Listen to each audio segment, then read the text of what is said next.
में क्या था कि एक एटम का एक इलेक्ट्रॉन, दूसरे एटम का दूसरा इलेक्ट्रॉन, मतलब उन्होंने इलेक्ट्रॉन शेयर किया था। कभी कभी इस तरह भी हो जाता है कि एक ही एटम दोनों इलेक्ट्रॉन देते हैं। आयोनिक में जो है एक ने इलेक्ट्रॉन लॉस कर दिया, दूसरे ने गेन कर दिया। कोवेलेंट में दोनों ने शेयर कर दिया इलेक्ट्रॉन, लेकिन ऐसा भी बॉन्ड बनता है जिसमें एक ही एटम जो है वो दोनों इलेक्ट्रॉन देते हैं।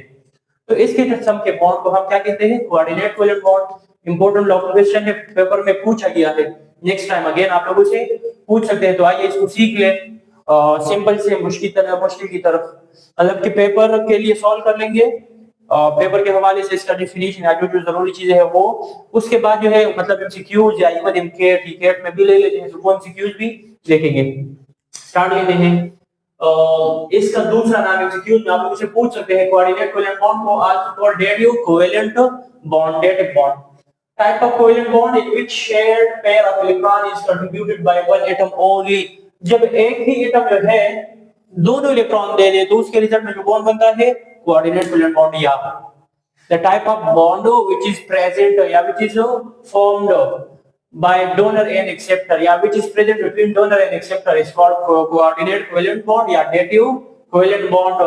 denotation या representation आप लोग लिख सकते हैं, it is denoted by an arrow। कोयले में हम लिख चुके थे कि सिंगल स्ट्रेट लाइन, लेकिन इसको एरो तीर से इसको क्या करेंगे? डिनोट करेंगे। तो याद रख ले, एमसीक्यूज में भी पूछ सकते हैं और आप लोगों ने उसमें लिखना है दूसरे हेडिंग आप लोगों का डेफिनेशन, बल्कि पहला आल्सो कॉल्ड, दूसरा डेफिनेशन, तीसरा डिनोशन या representation. The arrow is pointed, अब एरो का डायरेक्शन किस तरफ होगा? तो the arrow is pointed from donor to acceptor. Donor जो देता है उसकी तरफ उसका टेल होगा और जो लेता है इलेक्ट्रॉन उसकी तरफ इसका जो है हेड होगा। ये इसका मैंने एक जनरल एग्जांपल लिया है या जनरल रिप्रेजेंटेशन है। इसके बाद डोनर एटम। डोनर कौन सा एटम है? तो डोनर वो एटम है, the atom which donates electron pair is called donor atom, या व्हिच गिव्स इलेक्ट्रॉन पेयर, तो वो या व्हिच कंट्रीब्यूट्स, जो इलेक्ट्रॉन पेयर देते हैं तो उसको डोनर एटम कहते हैं। इसको हम लेविस बेस भी कहते हैं, एमसीक्यूज में आप लोगों से पूछ सके, इंपॉर्टेंट पॉइंट है। या हैविंग लोन पेयर, और ये जो है डोनर एटम के पास एक लोन पेयर मौजूद हो या दो या तीन, लेकिन दो लोन पेयर जो है वो उसका मौजूद होना यहाँ पे लाजमी है, अगर नहीं है तो वो दे नहीं सकते। इसको हम न्यूक्लियोफाइल भी कह सकते हैं। और एक्सेप्टर जो है the atom which accept electron pair. Paper में ना आप लोग ये और ये लिखेंगे, ज्यादा वो एक्स्ट्रा कुछ नहीं लिखेंगे, ये एमसीक्यूज के लिए मैंने पॉइंट बता दिए, अक्सर बच्चे जो है फिर उनको नहीं पता होता। The atom which accept electron pair having, तो उसको हम एक्सेप्टर एटम कहते हैं। जो व्हिच गेन्स इलेक्ट्रॉन पेयर उसको हम एक्सेप्टर कहते हैं। हैविंग एम्प्टी ऑर्बिटल, इसके पास ना एक एम्प्टी ऑर्बिटल मौजूद होता है। ऑर्बिटल जिनके पास मौजूद हो एम्प्टी खाली, तो वो इलेक्ट्रॉन को एक्सेप्ट कर सकते हैं। इसको हम लेविस एसिड या इलेक्ट्रोफाइल भी हम इसको कह सकते हैं। इसके अलावा एग्जांपल, अक्सर ना इसका डेफिनेशन और example, explain the formation of NH4 या explain the formation of bond between NH3 and HCl, दोनों आप लोग से पूछ सकते हैं, तो आप लोग ये लिखेंगे, कुछ एक्स्ट्रा नहीं लिखेंगे। Reaction between NH3 ammonia and HCl hydrochloric acid involve the formation of dative bond या coordinate covalent bond। Nitrogen donates, nitrogen group number 5 में है ना, तो तीन इलेक्ट्रॉन इसमें, एक इलेक्ट्रॉन एक हाइड्रोजन के साथ, दूसरा दूसरे के साथ, तीसरा तीसरे के साथ शेयर कर देता है, तो एक लोन पेयर बच जाता है, तो वो पेयर किसी को दे सकता है। सही है। Donate electron pair two of electron to the hydrogen H plus को डोनेट करते, मतलब NH3 के यहाँ इलेक्ट्रॉन पेयर मौजूद है, वो इस हाइड्रोजन को क्या करते हैं? इलेक्ट्रॉन पेयर डोनेट कर लेता है। इक्वेशन मैंने इसका दे दिया, NH3 तो लोन पेयर मौजूद है, HCl तो मैंने इसको एरो से डिनोट किया है।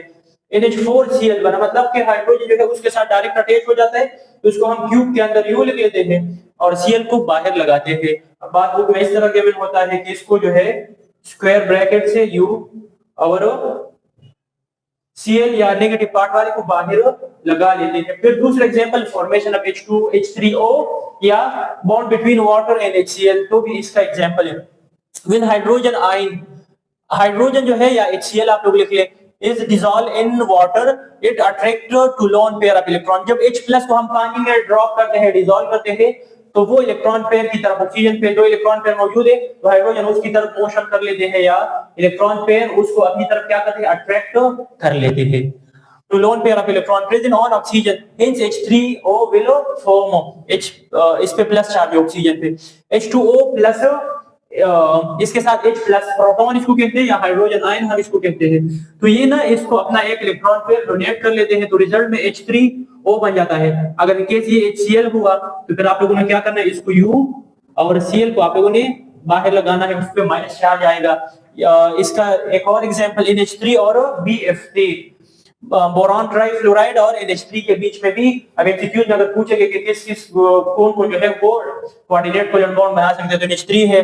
ग्रुप 3 वाले एलिमेंट से याद रख ले, BF3, BCl3, AlCl3, इसको हम लेविस एसिड भी कहते हैं, मतलब इनके पास एक ऑर्बिटल खाली होता है तो उसको, या BF3 को अगर आप लोग देखेंगे ना, B बोरॉन तीसरे ग्रुप का एलिमेंट है तो एक इलेक्ट्रॉन, दूसरा इलेक्ट्रॉन और तीसरा इलेक्ट्रॉन। अब वो फ्लोरीन के पास जो है एक इलेक्ट्रॉन मौजूद है, यहाँ पे दूसरा फ्लोरीन तो एक इलेक्ट्रॉन और फ्लोरीन तो एक इलेक्ट्रॉन। अब वो 2 + 2 + 2 तो 6 इलेक्ट्रॉन हो गए, 2 इलेक्ट्रॉन और भी इसको चाहिए तो वो 2 इलेक्ट्रॉन जो है वो क्या कर लेते हैं, वहां से ले लेते हैं। तो ग्रुप 3 वाले ना जितने भी है, BCl3, BF3, Bi3, group 3 plus group number 7, जब ये मिलते हैं इस किस्म के मॉलिक्यूल बनाते हैं तो इसको हम लेविस एसिड भी कहते हैं, क्योंकि ये इलेक्ट्रॉन पेयर एक्सेप्ट करेंगे। इसी तरह एल्यूमिनियम है तो AlCl3, AlF3, AlI3, AlBr3। इसी तरह ग्रुप 2 वाले BeCl2, boron beryllium chloride, MgCl2, CaCl2, CaBr2, ऐसे ना ग्रुप 2 और ग्रुप 7 वाले ये भी कौन सा बॉन्ड बनाते थे, कोऑर्डिनेट कोवेलेंट बॉन्ड बनाते हैं। तो ये ग्रुप 2 और ग्रुप 3 वाले इस किस्म के जो ये बनाते हैं ना, इसको हम लेविस एसिड कहते हैं।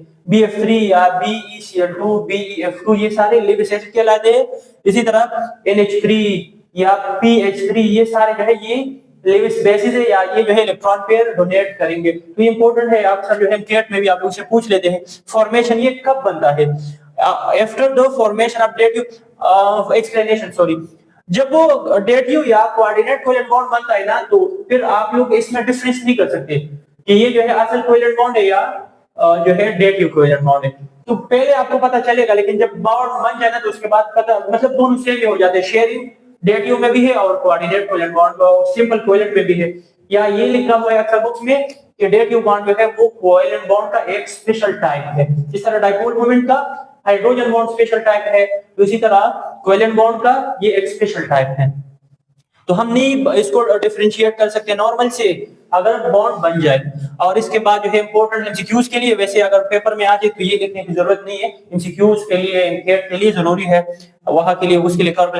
Typically form between Lewis acid and Lewis base, वो बता दिया मैंने पहले, जो इलेक्ट्रॉन पेयर देते हैं वो उसको हम क्या कहते हैं, लेविस बेस कहते हैं, और जो लेते हैं वो लेविस क्या कहते हैं, एसिड कहते हैं। तो ये आप लोगों को याद होना चाहिए। It is a covalent bond with unequal sharing of electron. ये कोवेलेंट बॉन्ड ही है लेकिन अनइक्वल शेयरिंग, मतलब एक एटम दोनों देते हैं और दूसरा लेते हैं तो अनइक्वल शेयरिंग है। और bond is directional in nature, ये बॉन्ड जो है डायरेक्शनल, ये इंपॉर्टेंट एमसीक्यूज है। Which of the following bond is directional in nature, hydrogen bond, covalent bond, coordinate covalent bond. तो अक्सर बच्चे जो है इसमें कंफ्यूज हो जाते हैं, तो याद रखिए कि ये वाला बॉन्ड जो है ये डायरेक्शनल इन नेचर है, मतलब एटम अगर प्रॉपर डायरेक्शन में आ गए तो बॉन्ड बनेगा कोऑर्डिनेट, अगर प्रॉपर डायरेक्शन में नहीं आए, यू आ गए, तो फिर ये इसके बीच में बॉन्ड नहीं बनेगा। तो ये डायरेक्शनल इसको कहते हैं, अगर प्रॉपर डायरेक्शन में आया तो बॉन्ड बनेगा। आयोनिक बॉन्ड का अगर हम देखेंगे, Cl किसी भी डायरेक्शन से आया और सोडियम के साथ उसने वो कर दिया कोलिजन, तो बॉन्ड बनाएगा, तो वो नॉन डायरेक्शनल है। ये वाला क्या है, कोऑर्डिनेट कोवेलेंट बॉन्ड जो है वो डायरेक्शनल इन नेचर है। तो ये एमसीक्यू जो है अक्सर आता है पेपर में। और must be in specific direction, अगर स्पेसिफिक डायरेक्शन में आ गए तो बॉन्ड बनेगा, नहीं आए तो बॉन्ड नहीं बनेगा। Must greater dipole moment because of unequal, इसका जो डाइपोल मोमेंट है ना वो नॉर्मल से ग्रेटर है, इसका डाइपोल मोमेंट ग्रेटर है बिकॉज अनइक्वल शेयरिंग यहाँ पे होता है, तो आयोनिक कैरेक्टर जो है वो बढ़ जाएंगे। आयोनिक कैरेक्टर अगर हो तो डायरेक्शनल नेचर या वो जो बॉन्ड है डाइपोल मोमेंट जो है उसकी वैल्यू हमारे पास लार्जर बनेगी। और play greater role in binding of oxygen, जब हीमोग्लोबिन के साथ, मतलब आप लोग के लंग से ऑक्सीजन हीमोग्लोबिन के साथ बाइंड करके सेल्स तक जाता है, फिर वापस जो है वहां से कार्बन डाइऑक्साइड, तो उसके बाइंडिंग में ना वहां पे लोन पेयर मौजूद है, वो डोनेट कर लेते हैं, तो लोन पेयर की वजह से वो बॉन्ड बनता है हाइड्रो ऑक्सीजन और हीमोग्लोबिन के बीच में, तो वहां पे ये इंपॉर्टेंट रोल प्ले करता है बायोलॉजिकल सिस्टम में। और easily form and easily break broken, ये बॉन्ड बनते भी इजीली है, तो अब जो चीज हमें इजीली मिल जाए वो जो है हम लॉस भी उसको इजीली करते हैं, तो ये बॉन्ड इजीली बनता भी है लेकिन इजीली इसका टूटना भी आसान है। इंपॉर्टेंट टॉपिक है, पेपर में आ सकते हैं, प्रॉपर आप लोग इसको लिख ले, और अगर कोई मुश्किल हो तो आप लोग लाजमी पूछ ले। अल्लाह हाफिज।